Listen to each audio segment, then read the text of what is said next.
ایک ساتھی ہندوستان سے فاروق یہ پوچھتے ہیں کہ اللہ تعالیٰ آپ کا سایہ عاطفت ہمارے سب پر قائم و دائم رکھے. حضرت پوچھتے ہیں یہ تھا کہ گھر والوں میں آپس میں الفت و محبت کے لیے ہر کھانے پینے کی چیز پر یا ودودو پڑھ کر دم کر کے کھلانا پلانا آپ کی رائے تجربہ میں کیسا ہے؟ جواب بعض بزرگوں کا تجربہ ہے. بسم اللہ الرحمن الرحیم.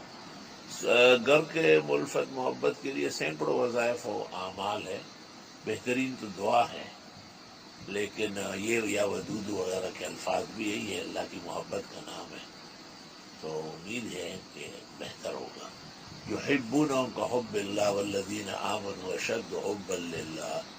یہ بھی صبح و شام 21 مرتبہ پڑھ کر دعائے محبت طرفین کے لیے مانگی جاتی ہے.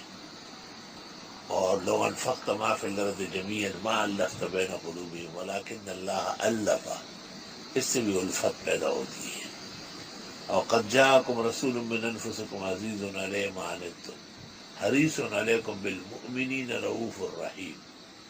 یہ بھی صبح و شام 10 دفعہ پڑھنے سے جن کی محبت درکار ہے وہ قائم ہو جائے گی. اور سینکڑوں وظائف ہے، اللہ کی مرضی ہے کہ اس میں اثر ڈالے. اور بہت ہی اچھے اچھے وظیفے یا ودود بھی بہت عمدہ ہے انشاءاللہ. اللہ تعالیٰ عمل اور ترقی نصیب فرمائے. السلام علیکم.